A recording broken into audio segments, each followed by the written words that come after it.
Merci Seigneur pour ta grâce. Prends le contrôle. Père, nous avons besoin de toi. Au nom de Jésus. Amen. Est-ce qu'on peut se rasseoir? Bonjour à tous, j'espère que vous portez bien. Donc alors le thème d'aujourd'hui c'est paître les brebis comme un pasteur. Paître les brebis comme un pasteur. Donc je disais que je veux beaucoup plus exhorter là-dessus. Voilà, on n'a pas le temps de pouvoir enseigner aujourd'hui. Je veux beaucoup plus exhorter. Il y a plusieurs ministères. Les ministères ce sont les services. C'est simplement un mot qui veut dire service. Voilà. Et dans les Écritures, lorsque Jésus-Christ est mort et ressuscité, lorsqu'il allait dans les abîmes, la Bible qu'il est remonté, la Bible dit autant pour moi qu'il est remonté avec les dons. Voilà. Et parmi les dons, quand on parle de 5 ministères, c'est-à-dire que ce sont les canaux par lesquels le Seigneur convertit, forme l'Église, transforme les vies. Voilà. La Bible parle de 5 ministères de la parole. Dans le livre d'Éphésiens, qu'on va lire tout de suite, Éphésiens chapitre 4. Éphésiens chapitre 4. Éphésiens chapitre 4 à partir du verset 8. C'est pourquoi il est dit, étant monté en haut, il a amené des captifs et il a fait des dons aux hommes. Or, que signifie il est monté sinon qu'il est descendu dans les régions inférieures de la terre? Celui qui est descendu est le même qui est monté au-dessus de tous les cieux afin de remplir toutes choses. Il a donné les uns comme apôtres, les autres comme prophètes, les autres comme évangélistes, les autres comme pasteurs et docteurs. Je m'arrête d'abord là. Donc Jésus, après sa résurrection, pour ceux qui se posaient les questions de savoir qu'est-ce qu'il a fait pendant les 3 jours-là, il y a plusieurs choses que Jésus a fait après sa mort. Donc, dans le séjour des morts, là-bas, il y a plusieurs choses. Parmi ces choses, la Bible qu'il est remonté avec les dons. Je ne sais pas si vous le savez, mais les démons ont récupéré des choses qui appartiennent aux humains. Il y a des démons, quand ils sont entrés dans la vie des humains, ils ont dépouillé. Et donc, Christ, quand il est descendu dans les régions inférieures de la terre, c'est pour dépouiller l'enfer par rapport à toutes les choses que les démons avaient pris aux hommes. Donc, parmi les choses que Jésus a faites en enfer, il a dépouillé les œufs des ténèbres. Dans le livre de Colossiens, la Bible dit, il a dépouillé, n'est-ce pas, les principautés, les dominations, il les a livrées publiquement en spectacle en triomphant d'elles par la croix. Et ce qu'on appelle un dépouillement, d'accord, c'est le fait de désarmer étape par étape, d'accord, une personne. C'est-à-dire que quand on parle de dépouillement, ce n'est pas simplement arracher un vêtement, c'est enlever les effets un à un. On enlève la chaussure, on enlève le jean, on enlève le pantalon, on enlève le polo. Donc Jésus a convoqué chaque démon et il les a dépouillés un à un. Donc il leur a arraché toute leur force. Donc Jésus a dépouillé vraiment l'enfer.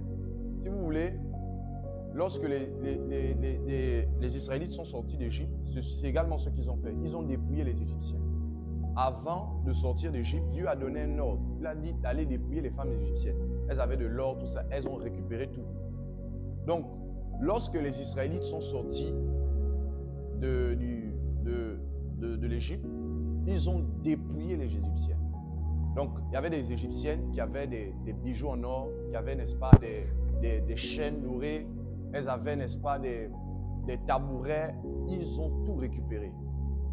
Donc, c'est la même chose que Jésus a fait en enfer. Il a dépouillé parce qu'il y avait des choses que les démons avaient récupérées dans nos vies. Donc, Jésus, quand il est descendu, il les a dépouillés. On aura l'occasion de toucher cet aspect un jour. Donc, parmi les choses que Jésus a faites également, c'est qu'il a, n'est-ce pas, en remontant des abîmes, il a fait les dons aux hommes. Parmi les dons dont on parle, il y a 5. Je précise bien, il y a beaucoup de dons dans la parole de Dieu. Mais il y a 5 dons en particulier qu'on appelle les dons du ministère ou les dons de la parole. C'est-à-dire que ce sont les dons que dont Dieu se sert autant pour moi pour pouvoir transformer les vies des gens. Jésus lui-même avait ces 5 ministères. Jésus, ce n'était pas seulement qu'un prophète, c'était aussi un docteur. On l'appelait le prophète, on l'appelait le docteur. Mais ce n'était pas simplement un docteur ni un prophète, c'était également un apôtre. Dans Hébreu, on l'appelle le grand apôtre. Mais ce n'était pas simplement également un apôtre, c'était également un évangéliste. La Bible dit qu'il parcourait pour annoncer l'évangile. Donc Jésus, et c'était également un pasteur, lui-même il a dit, je suis le bon berger. Donc Jésus lui-même avait les 5 ministères. Voilà. Et ces ministères-là, il les a donnés à son corps qui est l'Église pour transformer les vies. Donc, voilà pourquoi on dit souvent que si les gens ne sont pas dans des ministères, si les gens ne grandissent pas dans les églises, ils ne peuvent pas vraiment bien grandir. Pourquoi? Eh bien, prêtez attention à celui qui va suivre. La Bible dit, on était au verset 10, au verset 11 plutôt, il a donné les uns comme apôtres, les autres comme prophètes, les autres comme évangélistes, pasteurs et docteurs. Donc ça fait 5. Voici à quoi ils servent. On dit, pour le perfectionnement des saints. Le mot perfectionner ici, c'est kartatismos. On dit pour le perfectionnement des saints en vue de l'œuvre du ministère et de l'éducation du corps de Christ. Kartatismos, ça veut dire, d'accord, ça veut dire simplement réparer les dégâts causés par le péché. Je ne sais pas si vous le savez, mais le péché a causé des dégâts dans nos vies.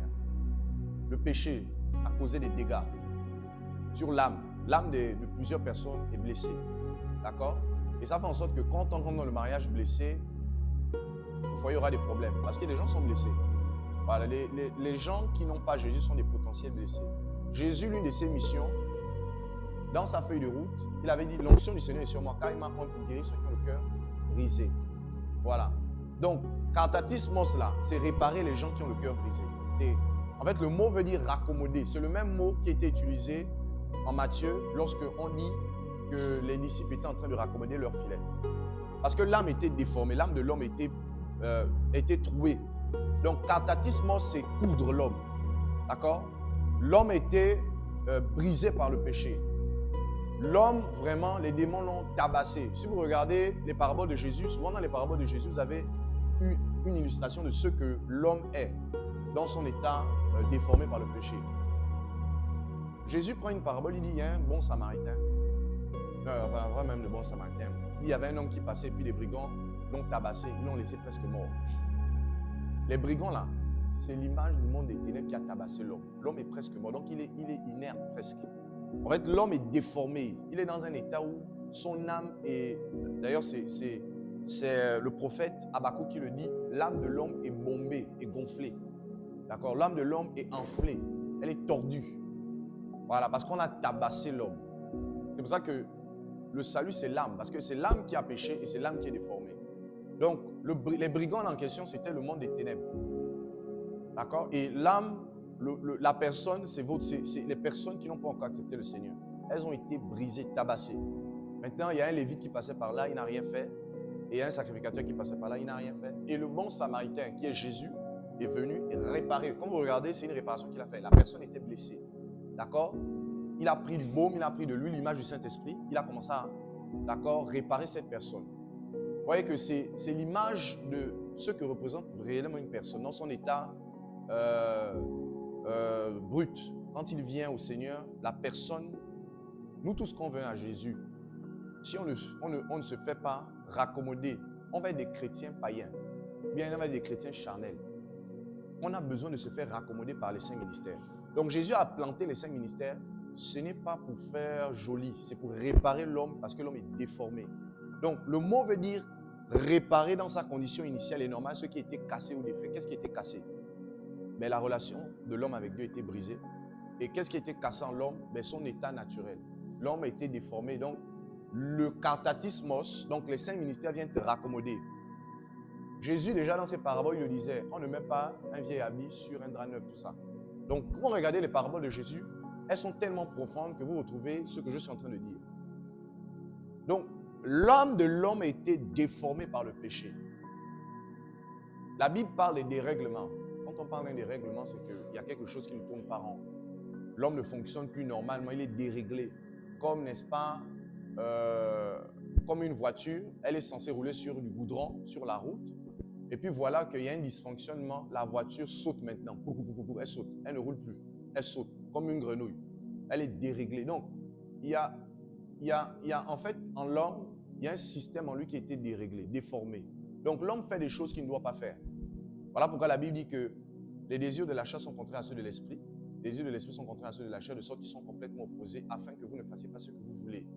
Donc, Dieu veut qu'on le suive, la chair ne veut pas. Dieu veut la prière, la chair n'aime pas la prière. Dieu veut qu'on médite, la chair n'aime pas ça. On est déréglé, on est déformé. Au point où notre cœur se tourne vers le mal plutôt que vers le bien. C'est-à-dire que si on doit choisir, on est disposé à faire le mal. La chair est déréglée.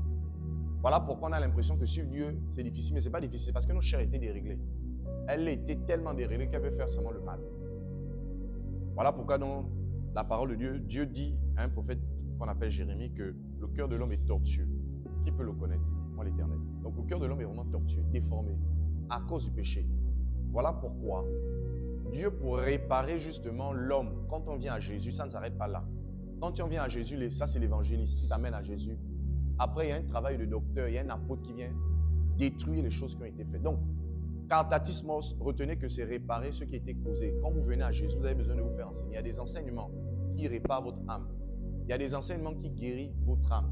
Il y a des enseignements qui transforment votre âme. Donc, vous avez besoin d'être exposé au saint ministère de la parole, pas seulement un seul. Même le prophétique, vous avez besoin d'être exposé. Donc, c'est tout le sens de ce passage. Il dit katatismos. Et le but, c'est qu'une fois que tu es restauré, la Bible dit pour l'œuvre du ministère. J'étais en train d'expliquer ça, c'est pour ça que je suis dessus. On dit pour l'œuvre du ministère. Je disais que le ministère, c'est le service. Donc, quand le Seigneur te répare comme ça, c'est pour que tu puisses te servir. Parce que tu ne peux pas servir le Seigneur si tu es blessé. Tu ne peux pas servir le Seigneur si tu es déformé, si tu as encore les choses du monde dans ton cœur. Donc, le Seigneur prend le soin de te dépouiller des choses du monde afin que tu puisses maintenant être restauré et puis là, tu peux être utilisé. Parce que Dieu ne peut pas t'utiliser si tu n'es pas dévêtu. Il y a un principe dans le royaume qu'on appelle le revêtement. Le revêtement du Saint-Esprit. Pour Dieu, pour te revêtir, il te dépouille d'abord. Voilà pourquoi on parle de se dépouiller du vieil homme. Ce qu'on appelle la sanctification, c'est tout ce qui consiste au dépouillement, enlever. Le mot veut dire même arracher, veut dire séparer. Quand on parle de la sanctification, c'est un message qui vient te demander d'enlever tout ce qui est mauvais en toi. Donc tu enlèves. La sanctification fait allusion à tout ce que tu dois enlever qui est dans ton cœur. C'est ce qui est sale. Les mauvaises compagnies dont tu dois te séparer. D'accord? Toutes les choses en fait qui t'amènent à ne pas obéir à Dieu, dont tu dois te séparer. Donc la sanctification, quand on prêche le message, c'est pour que tu te dépouilles. Pourquoi tu dois te dépouiller? Pour être revêtu. Dans le royaume de Dieu, si tu ne te dépouilles pas, tu ne peux pas être habillé. On t'enlève là-bas tes vieux habits et puis on te met un habit neuf. La parole de Jésus en parle. Donc, on dit pour l'œuvre du ministère, pour l'édification du corps, jusqu'à ce que nous soyons parvenus à l'unité de la foi. Le but également du katatisme, c'est que tu arrives En fait, à part le fait de te rendre disponible pour le royaume, il y a également le fait de pouvoir, autant pour moi que tu puisses t'agrandir, donc t'édifier, mais également arriver à l'unité de la foi, à la connaissance du Fils de Dieu, à l'état de la stature parfaite de Christ. C'est-à-dire que tu arrives à être comme Jésus. Jésus a dit, tout disciple accompli sera comme son maître. Donc le but des enseignements, c'est de te rendre comme Jésus. La stature. Donc c'est l'état de l'homme fait. L'homme fait ici, c'est l'homme mature. Voilà un peu ce que le Seigneur veut pour nous. C'est que lorsqu'on s'expose au ministère de la parole, c'est qu'on soit transformé. Voilà, on vient à l'état brut, mais il y a une industrie. L'industrie, c'est les 5 ministères, ça transforme. On prend la tomate à l'état brut et puis on la transforme en boîte de tomates. Voilà un peu ce que font les 5 ministères. Alors, maintenant, je disais que nous tous, nous sommes appelés, puisqu'on l'a vu, une fois qu'on est restauré, à rentrer dans le ministère. Donc, ça veut dire quoi? Vous tous qui êtes assises, vous tous qui êtes assis, le Seigneur veut que vous rentriez dans votre appel. Parce que derrière vous, il y a des nations. Derrière vous, il y a des familles. Et le Seigneur veut sauver. Jésus est pressé de sauver. Il a dit à Adam, soyez féconds, multipliez-vous et remplissez la terre. C'est la même chose que Jésus nous a dit. Mais d'une autre manière, quand il dit, allez faire le toutes les nations, c'est la même chose. Nous sommes une espèce rare. Amen. Nous, on appartient à une autre espèce. Je ne sais pas, il faudrait que ça rentre chez vous. Parce que la foi, c'est croire ce que Jésus a dit. Dans le livre d'un Corinthien, la Bible nous présente comme étant une autre espèce d'homme. Nous sommes les fils de la résurrection. On n'a pas, même si peut-être on peut prendre notre ADN et puis peut-être physiquement on peut avoir la même ADN que les autres, mais il y a quelque chose qui doit changer. Je suis sûr même que si on fait une étude approfondie sur le corps d'un chrétien, le corps d'un païen, ce n'est pas la même chose. Je vous dis la vérité. Parce que regardez, je vous donne une vérité. Pourquoi je dis ça? C'est parce que vous savez que les Lévites, les sacrificateurs n'ont pas les mêmes chromosomes que tous les autres. C'est différent. Je dis les Lévites, ceux qui descendent d'Aaron, ce n'est pas la même chose. Et physiquement parlant, les Juifs, là, qu'on appelle les Kohen en hébreu, les prêtres, ils n'ont pas la même. Vous savez comment ils les a retrouvés? Parce que vous savez, le temple, en train d'être construit, hein, ils s'apprêtent à le reconstruire. D'accord? On a tout construit. Ils ont construit, il y a tous les ustensiles et ils s'apprêtent à vouloir construire le premier temple. Là où l'Antéchrist va s'asseoir. Donc on est vraiment dans la fin du temps. Et tout est déjà posé. C'est-à-dire qu'ils ont retrouvé, ils ont fait déjà les vases rousses. C'était une espèce en voie de disparition. Ils ont réussi à produire le modèle des vases rouges. Les vases rousses, autant pour moi, parce que ce sont des génisses. En fait, c'est lorsqu'on les sacrifie lorsqu'on va les sacrifier, autant pour moi, qu'on va purifier les prêtres. Alors, les habits des sacrificateurs étaient déjà brodés, tout est fait. Comment, d'après vous, ils ont retrouvé les prêtres qu'on appelle les Cohen, donc les descendants d'Aaron? Ils existent toujours. Ils les ont retrouvés comment? À cause de leurs chromosomes. Ils n'ont pas les mêmes chromosomes que les autres humains. Là, je dis que même si on va très loin, je suis sûr que si nous on prend notre ADN, on n'a plus la même chose. Parce que Jésus nous a donné son sang. Donc il y a quelque chose qui a vraiment changé, même au point de vue de notre sang. Voilà. Donc pour revenir à ce que je disais, le Seigneur veut que chacun d'entre vous puissiez rentrer dans votre appel. Parce que derrière vous, il y a des vies, il y a des nations. Donc le but des ministères, c'est de vous faire rentrer dans votre appel. Et là, je suis en train d'aborder un thème en rapport justement au service. Comment servir le Seigneur? Le thème, c'est, je disais, faites les brebis comme un berger. Vous devez le savoir. Tout chrétien est appelé à se comporter comme un berger. Comme Jésus. Jésus a dit le disciple fait tout ce que voit le maître en fait. Voilà. Donc, Jésus a dit qu'on est censé reproduire les mêmes choses que lui. Jean dit, l'apôtre Jean, une des personnes qui a marché avec Jésus, dit que tel il est, tel nous sommes. La Bible dit que celui qui dit qu'il appartient à Christ doit marcher comme Jésus. Donc, quand on dit on appartient à Jésus, c'est faire les choses que Jésus a fait. Et Jésus, c'était un bon berger. Et nous tous ici présents, nous devons jouer le rôle de berger. Parce qu'il y a des gens que le Seigneur a déjà touchés, mais vous devez les attendre, vous devez les récupérer. C'est important pour votre destinée. Pas blague avec. Vous avez été créés pour servir le Seigneur également. Pas simplement pour travailler dans vos sociétés, mais pour servir le Seigneur. Si vous ne servez pas le Seigneur, vous n'allez jamais être épanoui. Je vous assure, si vous ne servez pas le Seigneur, vous n'allez jamais être épanoui. Parce que la joie se trouve dans l'esprit et non dans la chair. La profondeur de la joie ne se trouve pas dans la chair. Ce n'est pas dans les choses de la terre. Ce n'est pas dans l'investissement des pulsions charnelles que tu vas trouver la vraie paix ou la vraie joie. Elle se trouve dans l'esprit. C'est pour ça que Jésus a dit, je vous donne ma paix. Pas comme le monde vous la donne. Donc la paix est en Christ. Ce n'est pas dans ce qu'on peut avoir. Voilà pourquoi on peut avoir des choses, on a la paix, mais une paix comme une vapeur. Ça ne dure pas. La vraie paix, c'est quand à la fois on a ses biens, mais on sert le Seigneur. Parce que même, c'est le Seigneur qui nous donne la capacité de nous réjouir des biens qu'il nous a donnés. Ecclésiaste en parle. La capacité même de prendre plaisir même à manger, avoir même, en fait, je veux dire quoi, avoir même l'appétit. C'est la grâce de Dieu. Hein. La capacité à se réjouir de ce que Dieu nous a donné comme bien même. En profiter réellement sans Christ. Quand tu n'es pas en Christ, tu as du mal à réellement être en joie. C'est une joie, tu as les biens, mais tu n'es pas vraiment en... Tu n'expérimentes pas la véritable joie. Jésus a parlé d'une joie parfaite et profonde. Il dit, je vous dis ces choses pour que votre joie soit parfaite. Donc, retenez que Cartatisme, c'est pour transformer vos vies, nos vies. Alors, donc, dans le verset 13, la Bible dit, le verset 12 plutôt, la Bible dit pour le perfectionnement des saints en vue de l'œuvre du ministère. Donc, le ministère, c'est le service. C'est-à-dire que nous sommes appelés à servir le Seigneur.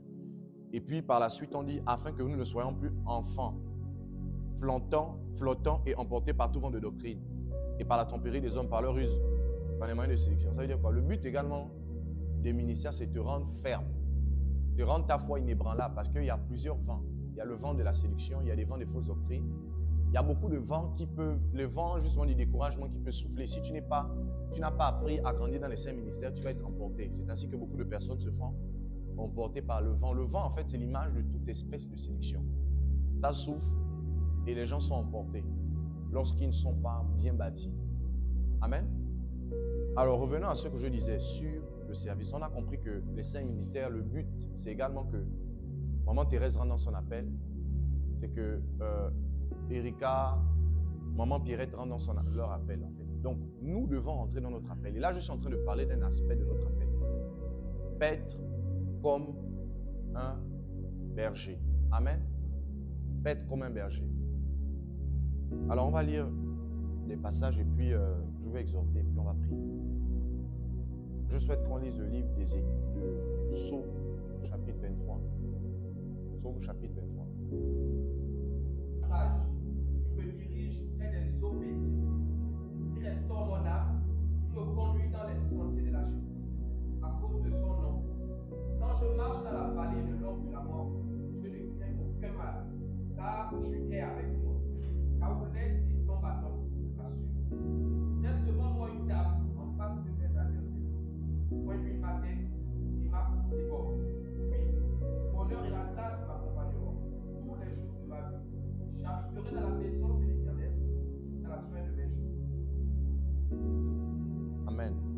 prendre Matthieu chapitre 18, à partir du verset 10 à 14.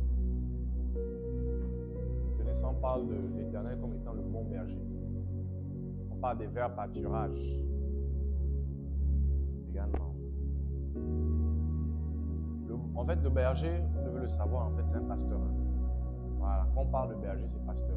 Certaines traductions parlent de pasteur, de berger. Voilà.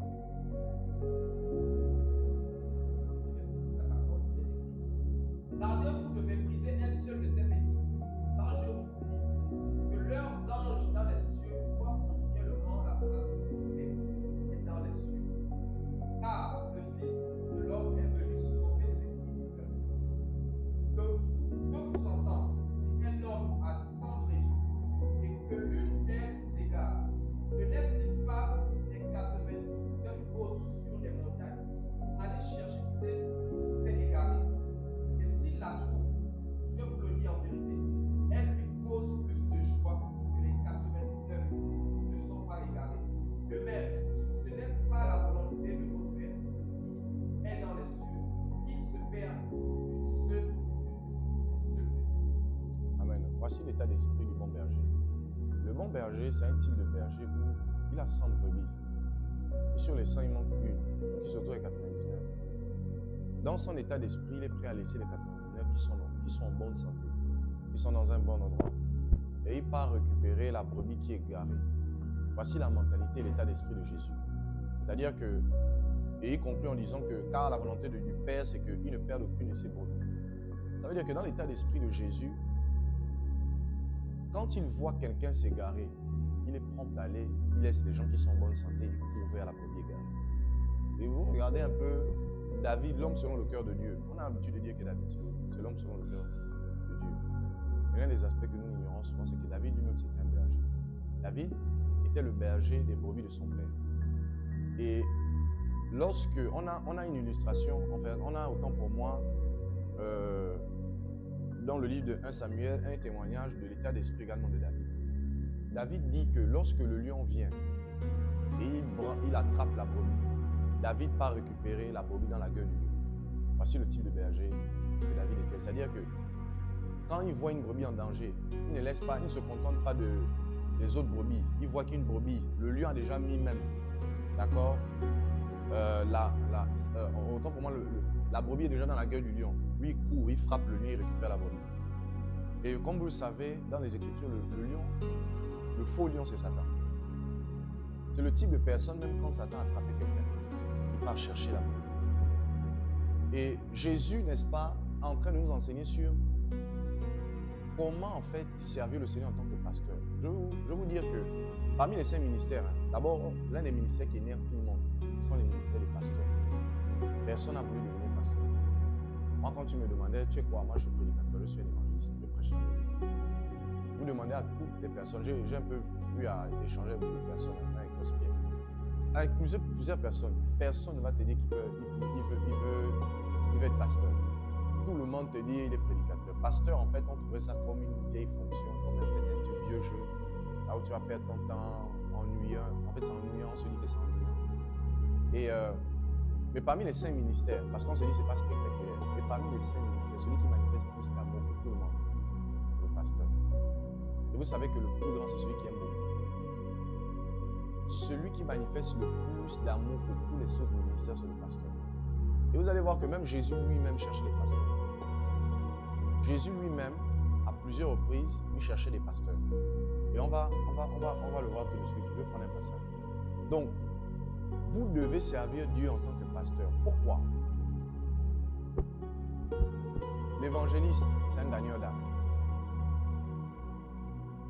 Le pasteur, c'est un gardeur d'âme. Nous, on a beaucoup, en fait, on fait le bilan ici, là. On a fait beaucoup d'évangélisation. J'ai demandé à Ted la dernière fois de nous faire un peu un bilan du nombre de personnes qui s'étaient converties. Et quand on globalise, on a beaucoup de conversions. Quand on faisait les campagnes, même avec pas les campagnes, plutôt les programmes, les séminaires avec Jacques Abesson, on était dans les 50 conversions. Donc vous multipliez ça par le nombre de fois, ça fait peut-être plus de 200 conversions. Mais il n'y a pas beaucoup d'âmes. Pourquoi? On a évangélisé, mais on n'a pas su garder les âmes. Parce que L'évangéliste, lui, gagne. Même quand on sort de les rues, il y a plein de gens qui se convertissent. On récupère même les numéros, les gens se convertissent, on prie pour eux, les démons quittent même les corps, souvent en route là. Donc il y a plein de personnes qui se donnent à Jésus. Là, on évangélise, les gens se donnent à Jésus. Mais très peu restent. Pourquoi? Parce qu'on ne se comporte pas comme des pasteurs. Si on se comporte comme des pasteurs, les âmes vont être gardées. Parce qu'il y a une manière, il y a une organisation qui doit être mise en place de telle sorte que les âmes sont récoltées. Et si Dieu ne voit pas ça, il n'y aura rien. Parce que, comme vous savez, entre nous, qui va aller dans une école où il n'y a pas une organisation établie? C'est-à-dire qu'il y a deux écoles. Tu visites une école, il y a une école où vous trouvez une organisation là où vous voyez des chaises, des bureaux, vous voyez en fait une salle de jeu, vous voyez en fait tout le confort nécessaire pour les enfants. Et vous voyez une autre salle, ou une autre école, autant pour moi, où on vous dit que non, l'école existe, elle est sous une forme de système, mais vous ne voyez pas les tables de banc, vous ne voyez pas, vous voyez seulement le directeur, vous ne voyez même pas la salle de jeu. S'il faut faire un choix, en tant que parent, pas directement dans l'école où il y a une organisation. Parce que nous-mêmes, nous quand on fonctionne, même dans les hôpitaux, on fonctionne là où quand c'est bien organisé, on va. Dieu aussi, c'est la même chose. S'il ne trouve pas les pasteurs, il ne peut pas envoyer les âmes. Parce que les pasteurs, n'est-ce pas, en fait, c'est comme des sages-femmes. C'est l'organisation qui accueille les brebis. Pourquoi? Parce que dans le livre d'Ézéchiel 34, on aura l'occasion de le lire une prochaine fois, vous allez découvrir en fait qu'il y a plusieurs types de personnes, il y a plusieurs types de brebis. Ce qu'on appelle, en fait, Jésus utilise un langage pour nous expliquer les choses spirituelles. Il parle de brebis, c'est une parabole. Quand il montre qu'une brebis, c'est une âme. En fait, il y a plein de choses à découvrir là-dessus. Et dans le livre d'Ézéchiel, chapitre 34, il y a une catégorisation des brebis, des types de brebis quand ils viennent à Jésus. Il y a des brebis blessées. Il y a des brebis qui sont... En fait, il y a des gens qui sont blessés par le monde, qui ont été blessés, qui sont vraiment blessés. Et si tu ne sais pas comment en tant que pasteur, si tu restes en tant qu'évangéliste ou en tant que fidèle simplement, moi je suis venu seulement pour moi, tu ne pourras pas savoir comment gagner une personne qui est blessée. Parce que c'est le pasteur qui voit les brebis blessées. En tant que pasteur, il a la capacité de voir, il est formé pour ça, il est équipé pour ça, et il a une mentalité pour réparer les brebis blessées. Donc quand il voit une brebis blessée, il sait quel type de message donner. Il sait comment prendre la brebis. Il n'y a pas que les brebis blessées. Il y a également les brebis galeuses. Et il sait comment traiter une brebis galeuse. Mais il n'y a pas que les brebis galeuses. En fait, il y a une catégorie de brebis. Il y a des brebis également qui sont... en dehors des brebis galeuses, il y a des brebis qui sont... le terme, c'est quoi? En fait, il y a plusieurs types de brebis. Ézéchiel 34 en parle. Et le Seigneur, n'est-ce pas, ne voudrait pas que, s'il ne trouve pas une organisation, des personnes sont comme des pasteurs, se comportent comme des pasteurs, d'accord, il ne peut pas envoyer les âmes. Et on va jouer démontrer ça avec un passage. Nous sommes dans Matthieu. Si Jésus ne trouve pas des pasteurs, on aura du mal. On est une nouvelle assemblée. Et si Jésus ne trouve pas des pasteurs, ce sera difficile de pouvoir avoir beaucoup d'âmes. Parce que rappelez-vous, un évangéliste, il gagne les âmes. Le sage s'empare des âmes, c'est un évangéliste. Mais le pasteur, lui, garde les âmes. Donc, il a une sagesse. Le pasteur, c'est le ministère qui a la sagesse pour savoir comment garder des âmes, pour ne pas les perdre, pour les former. Voilà pourquoi les évangélistes partent sur le terrain, ils ramènent les âmes, et les pasteurs gardent les âmes. Ils ont des types de messages appropriés. Nous sommes dans Matthieu chapitre 9 à partir du verset 36 à 37. Je vais lire. Jésus parcourant toutes les villes et les villages, enseignant dans les synagogues, prêchant la bonne nouvelle du royaume et guérissant toutes les maladies et toutes les infirmités. Voyant la foule, il fut ému de compassion pour elle, parce qu'elle était languissante et abattue, comme des brebis qui n'ont point de berger. Alors il dit à ses disciples, la moisson est grande, mais il y a peu d'ouvriers. Priez le maître de la moisson d'envoyer des ouvriers dans sa moisson. Écoutez-moi bien. Les ouvriers dont Dieu parle pour la moisson, là, ce ne sont pas les évangélistes. Ce ne sont pas les apôtres. Ce ne sont pas les docteurs. Ce ne sont pas les prophètes. Ce sont les pasteurs. Dans le contexte, Jésus dit qu'il voit une brebis. Il voit autant pour moi une foule qui est comme une brebis égarée. D'accord? Une brebis languissante. Des brebis qui n'ont point de berger. Donc des brebis égarées. Et c'est dans ce contexte qu'il parle de la moisson. Donc il parle autant pour moi des ouvriers. Donc les ouvriers dans le contexte là, ce sont les pasteurs. Jésus voyait la foule. Regardez un peu ce que Jésus vient de faire. Il vient de guérir la foule. Il vient de faire des miracles. Il vient de délivrer, mais ce n'est pas suffisant. Il dit, malgré ça, il trouve une foule qui est languissante. Est-ce que vous savez qu'après les miracles, les gens se gardent toujours? C'est ça. Renard Banquet, il est venu au Gabon. Quand il est venu au Gabon, il y a eu beaucoup de miracles. Mais les gens, les pieds qui poussaient, les yeux qui voyaient là, sont encore égarés. Ils sont repartis encore dans le vin. Et les mêmes personnes ont rattrapé les mêmes maladies parce que la Bible dit femme ne pêche plus. Donc personne n'a su les garder. Ils sont repartis. Les mêmes problèmes qu'ils avaient sont revenus. Parce qu'il n'y a pas eu de berger. Donc vous voyez que Jésus lui-même, le puissant libérateur, lui-même il termine de guérir des foules. Il regarde et il dit, la Bible dit, voyant la foule, il fut ému de compassion. Or, plus on dit, il a manifesté la guérison. Il a délivré les infirmités. Mais il regarde, il fut ému de compassion pour elle parce qu'elle était languissante autant pour moi et abattue. Donc languissant là, c'est manquant de force. Il y a plein de personnes qui manquent de force. Elles sont découragées par les situations de la vie. Et ça les ramène dans le monde. Or, le pasteur, quand on se comporte comme un pasteur, Dieu t'envoie des messages. C'est-à-dire que quand tu te mets dans la disposition où tu veux être un pasteur, le Seigneur t'équipe même. Il y a des messages, il y a des thèmes. Il y a une directive qu'il te donne quand tu te mets dans cet état d'esprit. De telle sorte que quand tu parles, ta parole là, ça guérit, ça répare les gens. Parce que de manière générale, beaucoup de personnes sont languissantes. Donc Jésus vient de guérir la foule. Comment les gens sont languissants? C'est parce qu'ils n'ont pas de berger, justement. Il explique qu'il regarde la foule, il fait ému de compassion. Le Jésus qui vient de guérir la foule. Les pieds poussent, les yeux voient, les mains poussent. Mais il regarde, il fait ému de compassion parce qu'il n'y a pas de berger. Et regardez même le ministère de Jésus. Je le dis pour nous enseigner. Même Jésus, dans son ministère. Parce qu'à un moment donné, il parcourait. Comme c'est un enseignant et il voulait nous montrer quelque chose, vous allez voir que Jésus est passé de 120 à 70, et de 70 à 12, et de 12 à 3. Parce que lui-même, à un moment donné, il avait arrêté de jouer au berger. Expressement, pas qu'il est imparfait, mais pour nous enseigner. C'est pour ça qu'on a une illustration de ce passage où lui-même, il voit qu'elle n'a pas de berger alors qu'il est là. Vous voyez? Donc, le Seigneur nous montre en fait qu'on a besoin de se comporter comme des bergers. Quand je dis se comporter comme des bergers là, je ne parle pas de moi, je parle de vous avec l'état assis. Il y a des âmes. Il y a des âmes que le Seigneur veut que vous traitez. Il y a des personnes où vous devez, ce n'est pas moi qui vais les gérer. Quand vous voyez une personne qui est dans un besoin, voilà pourquoi Jacques dit ça, vous voyez une personne qui vient à l'église, qui est dans un besoin, il manque des amis. Si tu as vu et les autres n'ont pas vu, c'est que tu as un œil de berger. Ce que tu as vu là, tu remarques qu'il s'habille mal. Ou il sent mauvais. Ou la bouche sent mauvais, ou je ne sais pas. Si tu remarques ça là, c'est que c'est Dieu qui t'a montré ça. Tu as un grand discernement. C'est-à-dire que tu as un bon discernement. Si tu remarques que la soeur a toujours des odeurs, machin, tu ne comprends pas. Ou le frère a toujours des odeurs, toi tu as un bon discernement. En fait, sauf que toi, ta manière de discerner, c'est que tu te fâches. Alors que tu es une bergère, tu es une bergère. Et tu dois te comporter en tant que ça veut dire quoi? Prends soin de la personne. Frères et sœurs, vous devez vous comporter comme des bergers. Si on veut davantage gagner des personnes, il y a des personnes qui sont dans, je vous assure, qui n'attendent que des paroles qui viennent sortir leur âme languissante. C'est-à-dire que leur âme est abattue et elles attendent simplement des encouragements. Il y a beaucoup de personnes là qui venaient parler. On ne peut pas tout faire. Vous voyez des personnes que vous connaissez même. Alors que je suis par exemple en train de parler, vous vous souvenez de quelques personnes. Appelez ces personnes-là, encouragez-les. Quand on parle de se comporter comme un berger, c'est lorsque vous avez vu une personne qui n'est plus là. Souvent, vous fuyez le fardeau de berger. Vous avez dans vos pensées une personne que tu vois, elle n'est plus là.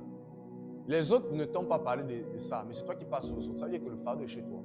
Mais sauf que comme les hommes, souvent ne connaissent pas comment Dieu donne des fardeaux, d'accord? Ils se disent que c'est eux, mais ils disent, en tout cas, le Seigneur a fait grâce. Non. Tu pêches si tu fais ça. C'est un fardeau que Dieu t'a donné. C'est un fardeau que Dieu t'a donné pour prendre soin d'une personne. Pour l'appeler au moins. Pour passer la voir. Donc, frère, comme je disais, c'est une exhortation. Je ne veux pas vraiment vous enseigner, mais vous devez retenir que au sortir d'ici, là, vous devez vous comporter comme des bergers. Parce que ça va vous apporter beaucoup de joie. Vous allez vous épanouir. Parce que vous ne pouvez pas vous épanouir dans votre vie si vous ne servez pas le Seigneur. Et on sert également le Seigneur en tant que berger, pas seulement en tant qu'évangéliste. Je sais qu'en général, quand on fait l'appel, on va faire une évangélisation. Il y a quelques gens qui se mobilisent, gloire à Dieu. On part en évangélise, on prêche. Mais très peu se mobilisent pour gagner maintenant et garder les âmes, pour appeler les gens qui ont été touchés. Et c'est de ce dont il est question, parce que le bilan, quand on fait le bilan, c'est 0 ici. Hein. Beaucoup de conversions, mais on n'a pas gardé les âmes. Et la fonction de pasteur, hein, ça ne commence pas pendant le culte, ça commence après le culte. Les gens qui sont toujours pressés là, oh, il veut partir. Le berger, hein, regardez, Jésus termine de faire le ministère, il termine tout, le ministère est fini. C'est là où maintenant il dit, oh, il n'y a pas de berger pour les garder. Vous voyez, il a terminé l'église. C'est la fin du culte. Les gens se sont levés et il conclut en disant, oh, mais il n'y a pas de berger. Donc la fonction de berger ou la fonction pastorale commence en général après le culte. Ce n'est pas pendant le culte. Après le culte, les visites, les encouragements, exhorter quelqu'un, discuter avec une personne, tu ne sais pas les pensées qui animent la personne. Elle est languissante dans son âme. Elle a battu au-dedans d'elle. Elle veut repartir dans le monde. Et en général, c'est ces pensées-là qui ramènent. Les gens sont découragés, de manière générale. Satan, c'est le grand découragé. Il souffre beaucoup des pensées de découragement. Et les gens suicidaires. Vous voyez, la Bible dit, alors, il dit à ses disciples, la moisson est grande, mais il y a peu d'ouvriers. Je veux que quand tu pries de ce passage-là, tu ne penses pas aux évangélistes d'abord, tu penses aux pasteurs. Dans le contexte, on parle des pasteurs. Donc, vous voyez que Jésus explique même que, regardez là, il vient de toucher des âmes. Des gens sont touchés, mais il manque un pasteur. Lui-même, il illustre ça par le fait qu'il vient de guérir une foule. La foule est languissante et abattue. Il n'y a pas de pasteur. Il est ému de compassion. Donc, frères et sœurs, on a besoin des pasteurs. Jésus veut des pasteurs. Est-ce que tu peux dire ça à côté de celui qui est... Tu peux dire autant pour moi, voilà. Ouais. Jésus veut des pasteurs, frère. Dans le contexte, il dit clairement que la moisson est grande, mais il y a peu d'ouvriers. Les ouvriers, là, ce sont les pasteurs. Parce qu'il n'y a pas mieux. Il n'y a pas, parmi les 5 ministères, celui qui manifeste l'amour pour le pasteur. Le docteur, lui, vient, il enseigne. Wow. L'évangile, il vient, il prêche. Jésus revient, il part. Ainsi que les autres prophètes, ils prophétisent. Wow. Mais celui qui, après tout ça, après le prophétique, après l'enseignement, après l'apostolique, d'accord, après l'évangélique, celui qui garde, venez, asseyez-vous, ça va, vous avez mangé. Pasteur. Ce n'est pas les autres. C'est lui qui manifeste plus d'amour. Pourquoi? Je suis le bon berger. Je donne ma vie pour mes brebis. Ouais, le bon pasteur, lui, donne la vie. Le pasteur, les gens n'aiment pas ça. Je vais vous dire pourquoi les gens n'aiment pas ça. Moi, je n'aimais pas ça parce que tu as beaucoup de sacrifices. Donc, moi, là, je ne voulais pas ouvrir une église locale. On prêchait comme ça. Les gens se convertissaient. Puis c'était facile, on envoyait seulement les gens. Mais maintenant, là, le truc de t'asseoir pour vouloir discuter avec les gens, les entretiens, parler. Le bon berger donne sa vie pour ses brebis. Ah. Le bon berger. Et voilà pourquoi nos femmes là doivent comprendre. Les femmes, les sœurs, vous devez vous comporter comme des bergères vous-même. Parce que sinon, vous allez voir qu'on ne perd pas le temps, on est en train de gagner les gens. On est en train de réparer des vies, réparer ce qui était déformé par le péché. Donc, frères et sœurs, nous devons nous comporter comme des bergers parce que c'est par ce canal qu'on expérimente la parole de Jésus qui dit de se sacrifier pour les autres. C'est ça, porter les fardeaux des uns des autres. Ce n'est pas l'apôtre qui porte les fardeaux des uns des autres, c'est le pasteur. On y porter les fardeaux des uns des autres, c'est le pasteur. Le pasteur, il soulève même la brebis ici, là. Oiseau, il part avec elle et il chante sur ses épaules. Donc, porter les fardeaux là, c'est faire l'œuvre d'un pasteur. Devenir des pasteurs, Jésus veut des pasteurs. Il a dit la moisson est grande, mais il y a un peu de ouvriers. Donc, je bénis le Seigneur parce que j'ai écouté le mec qui disait qu'il n'y a pas que les hommes, il y a les femmes. Je bénis le Seigneur, les bergères et les bergers. Vous êtes nombreux ici, les bergères. Est-ce que vous savez qu'il y a la femme d'Isaac, non, la femme de Jacob. En fait, les femmes, la plupart des femmes de Jacob, Isaac, là, c'était des bergères. Vous savez ça? C'était des bergères. Elle s'appelle comment? Rebecca. C'est une bergère. Elle était en train de pète les troupeaux qu'on l'a vu. Même les filles de Jacob, c'était aussi des bergères. Il y a une qui s'appelle, qui veut dire en fait la bergère littéralement, Agnelle, bergère, tout ça. C'est Rachel. C'est-à-dire Agnelle, bergère, tout ça. Voilà. Donc vous voyez que même dans la Bible, il y avait des femmes bergères. Parce que dans l'Antiquité, les femmes travaillaient beaucoup. Hein. Les femmes, c'est elles qui puisaient. Ce n'était pas les hommes. C'est elles qui soulevaient les cruches là. Histoire de remplir l'eau là. C'est-à-dire que si on contextualise avant là, l'affaire de... vous voyez, c'est les hommes qui partent puiser dans les bidons. Ce n'était pas les hommes qui faisaient ça, c'était les femmes. C'était les femmes qui partaient au puits, qui puisaient. La femme samaritaine, vous la trouvez au puits, non? Rachel, vous la trouvez au puits. Voilà, vous les trouvez toujours avec les cruches. Voilà pourquoi il y a une histoire que Jésus raconte qui n'est pas très... qui ne suivait pas la... je veux dire quoi? L'ordre des choses en Israël. Lorsqu'il dit vous allez trouver un homme qui porte une cruche. C'était pas en vérité, c'était quelque chose de très rare. Il n'y avait jamais ça. C'était des femmes qui portaient les cruches. Donc voilà pourquoi c'était très facile pour les disciples de reconnaître dans la ville un homme qui porte une cruche. Parce que les hommes ne portaient pas les cruches, c'est les femmes. Donc ça veut dire que sur 1000, on sait là que c'est lui. C'était inhabituel, on ne pouvait même pas ici. C'était interdit même, jamais dit. Donc les femmes faisaient tout. Et parmi les choses que les femmes faisaient, en dehors du fait qu'il y avait quelques hommes, il y avait des hommes aussi qui les faisaient, il y avait les bergères. Ça montre que dans le royaume, il y a des femmes pasteurs, des femmes qui doivent gérer, n'est-ce pas, les âmes. Amen.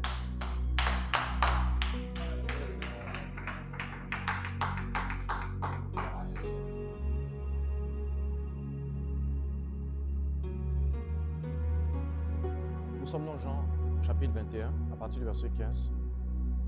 Et on va terminer avec 2 passages et puis on va prier. Élie va prier pour être bergère, tout ça, prendre soin des âmes, du troupeau. Donc, frères et sœurs, à partir de maintenant, là, vous avez vu des personnes qui étaient là, qui n'étaient plus là. Appelez ces personnes, discutez avec elles, échangez, comportez-vous comme des bergers, gardez les âmes. Gardez les âmes. J'ai dit, il faut garder les âmes. Tu as beaucoup évangélisé, il faut maintenant garder. Jean 21, à partir du verset 15 à 16, je veux dire. Après qu'il eut mangé, Jésus dit à Simon, Pierre, Pierre, fils de Jonas, m'aimes-tu plus que ceci? Il répondit, oui Seigneur, tu le sais, tu sais que je t'aime. Jésus lui dit, paie mes agneaux. Il lui dit une seconde fois, Simon, fils de Jonas, m'aimes-tu? Pierre lui répondit, oui Seigneur, tu sais que je t'aime. Jésus lui répondit, paie mes brebis. Il lui dit pour la 3e fois, Simon, fils de Jonas, m'aimes-tu? Pierre fut attristé de ce qu'il avait dit pour la 3e fois, m'aimes-tu? Et lui répondit, Seigneur, tu sais toutes choses, tu sais que je t'aime. Jésus lui dit, paie mes brebis. Est-ce que tu aimes Jésus? Paie ses brebis. Voici comment Jésus démontre qu'on l'aime. Tu ne veux pas dire que tu aimes Jésus, tu ne gères pas son truc. C'est faux. Il dit à un homme qu'on appelle Pierre, pour démontrer vraiment que l'homme l'aimait. Il lui dit, Simon, fils de Jonas, est-ce que tu m'aimes? Oui, je t'aime. Paie mes brebis. Tâche. Ça veut dire que tu ne peux pas dire que tu aimes Jésus si tu ne paies pas ses agneaux. C'est pas possible, c'est faux. Tu ne peux pas dire que tu aimes le Seigneur si tu ne gères pas son œuvre. C'est faux. Et vous voyez que l'apôtre Pierre fut attristé du fait que Dieu lui ait dit, que le Seigneur lui ait répété ça 3 fois. C'est parce que, comme vous le savez, il avait péché 3 fois. Il fallait que Dieu répare ça 3 fois également. Donc, le Seigneur montre clairement que si nous devons paître, en fait, autant pour moi, si on l'aime, on doit à un moment donné gérer aussi ses brebis. Ça démontre qu'on l'aime. Parce que l'amour de Dieu, ce n'est pas une émotion, ce n'est pas un sentiment. C'est un comportement. Et le comportement que nous devons avoir, c'est justement paître les brebis du Seigneur. Amen. Donc voilà pourquoi je nous encourage à se rapprocher des personnes que vous ne voyez pas, avec lesquelles vous discutez, à les paître, à les ramener à Jésus. La Bible dit que dans Jacques, je veux le lire, mes frères, si quelqu'un parmi vous s'est égaré loin de la vérité, comme la brebis égarée, vous voyez, comme la brebis égarée, si quelqu'un s'est égaré parmi vous loin de la vérité et quelqu'un l'y ramène, qu'il sache que celui qui ramène un pécheur de la voie qui s'était égaré sauvera une âme de la mort et couvrira une multitude de péchés. Ici, ce passage explique réellement ce que Jésus a dit sur ce qu'il expliquait sur le principe des 99 brebis qu'il laisse, il part prendre la brebis égarée. Jacques explique que quand une personne s'égare loin de la foi et qu'il y a une autre personne qui ramène cette personne, elle sauve une âme de la mort, de la perdition, et elle se couvre d'une multitude de péchés. Ça veut dire qu'il y a même des choses à cause de cela dont en fait Dieu va va couvrir beaucoup de choses. C'est-à-dire qu'il y a des malheurs que Dieu va couvrir dans sa vie à cause du fait qu'elle a ramené une personne qui était en train d'aller à la perdition. Vous voyez? Donc, c'est l'image réellement de ce que Jésus illustrait. Donc, nous devons aller chercher les brebis égarées et les ramener. Comme David, il partait prendre la brebis qui était dans la gueule du lion. Il frappe le lion, il récupère. Il y a des brebis qui sont dans la gueule de Satan actuellement. Il faut aller ouvrir la gueule de Satan au séjour des morts et on récupère ces brebis-là. Alléluia. Et je termine avec un passage.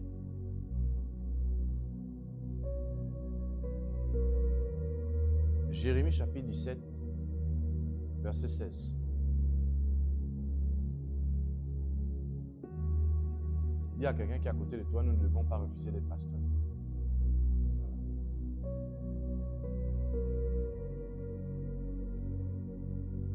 Jérémie 17, verset 16.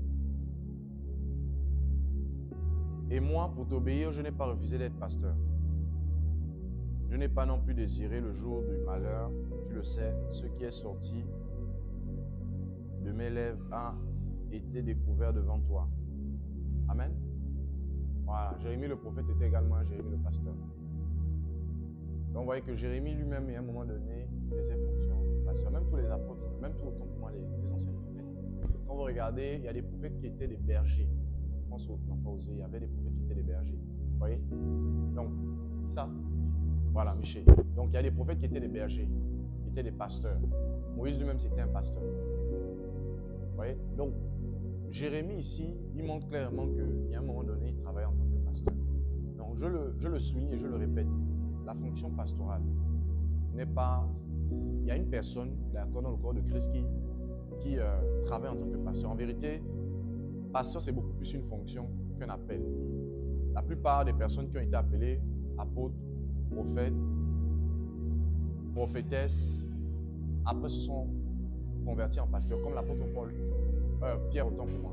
Pierre, c'était un apôtre. C'est l'apôtre Pierre à qui Jésus dit, si tu m'aimes, deviens pasteur. Si tu m'aimes, deviens pasteur. Pierre, c'était le pasteur de Jérusalem. Donc c'est lui qui gérait maintenant les âmes. C'est lui qui entretenait les âmes. C'est lui qui prenait soin des brebis.